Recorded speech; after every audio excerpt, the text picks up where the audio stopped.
Part 10, Academic Records, Student Term Information. This area in SPIRE holds data showing a summary of the terms in which the student has been active, whether the student is active and or eligible to enroll, cumulative and term grade point average, academic standing and withdrawal information, and much more. To navigate, select Academic Records followed by Student Term Information. It's divided into three sections: Active Term Summary, Term Activation, and Term History. Active Term Summary gives a very simple snapshot of the student's active status on campus organized by career and term.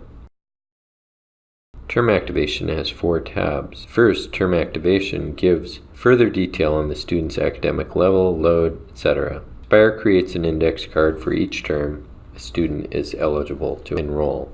Note, there's an outer index card for each career, and nested inside those careers are inner index cards depicting the term activation data by term for that career. You can browse the term data within a career by either using the navigation arrows or the View All option. Term activation index cards are sorted in reverse chronology.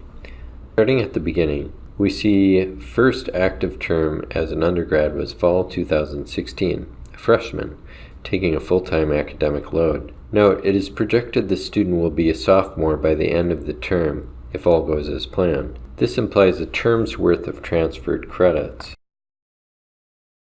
His second term was spring 2017, also full-time, starting as a sophomore, projected to end also as a sophomore, continuing a full-time load 7 terms from the start in fall 2019. He is a senior but projected to be a senior at the end of the term. The second tab, Enrollment Limit, is organized in parallel to term activation and will show if there was an adjustment made to the default full-time load of 19 max total units. In term activation, the student started as a freshman in fall 2013, projected to end as a freshman in that term as well, full-time. In spring 2014, still full-time, projected to finish as a sophomore, same with fall 2014. But in spring 2015, starting as a sophomore but not projected to end as a junior as he has no units in the academic load. The next active term is summer 2016, enrolled less than 1/2. Still projected to finish as a sophomore. Then in fall 2016, back to full-time load. Same with winter 2017. Back to half-time load in 2017, beginning and projected to end as a sophomore. This continues through summer 2017. In fall 2017, back to half-time, still beginning and projected to end as a sophomore. But in spring 2018, now a junior with half-time load. Then bumped up to a full-time load in fall of 2018, eligible to enroll in winter 2019 but carrying no units. Same story in spring of 2019.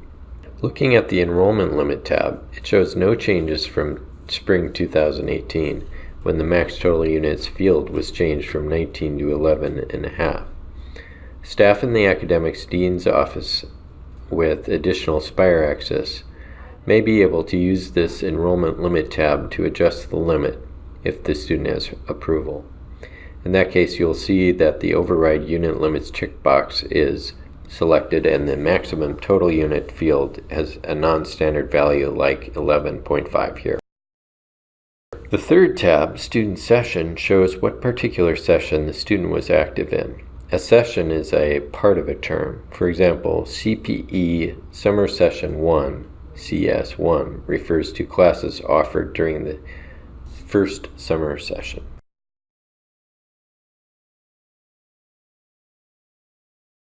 Finally, External Study tab can be used to find out whether the student is studying or has studied abroad.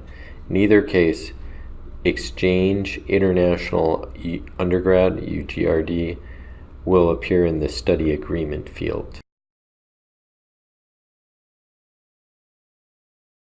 Term history has 5 tabs.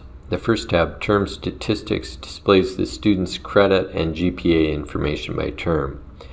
Note that the first page of the intersection displays 0.000 for all units. This is because you are currently viewing the most recent term entry and thus the units are not awarded yet. The amount of units the student is currently enrolled in will be displayed under the in-progress units as well as the units taken toward academic load in the enrollment section. The transfer credit category follows the same pattern. And lastly, the right area of combined enrollment plus transfer credit units displays the total term units received by the student. This total term includes grade units and transferred units that the student has received. The Cumulative Statistics tab parallels term statistics but with a few differences.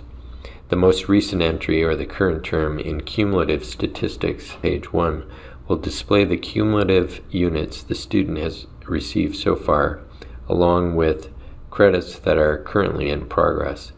This information will change once the current semester ends and transition to the new semester begins. Additionally, the Cumulative Statistics tab displays the student's most recent overall GPA.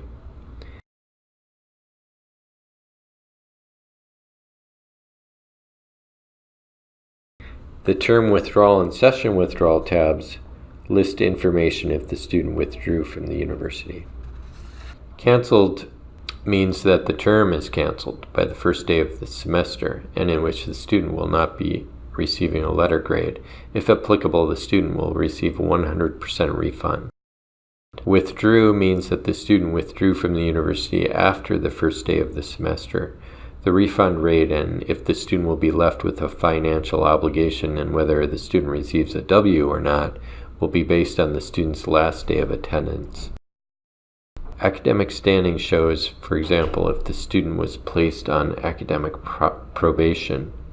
The inner card will display other status codes as well: academic suspension, good standing recovered from probation, or good standing after probation.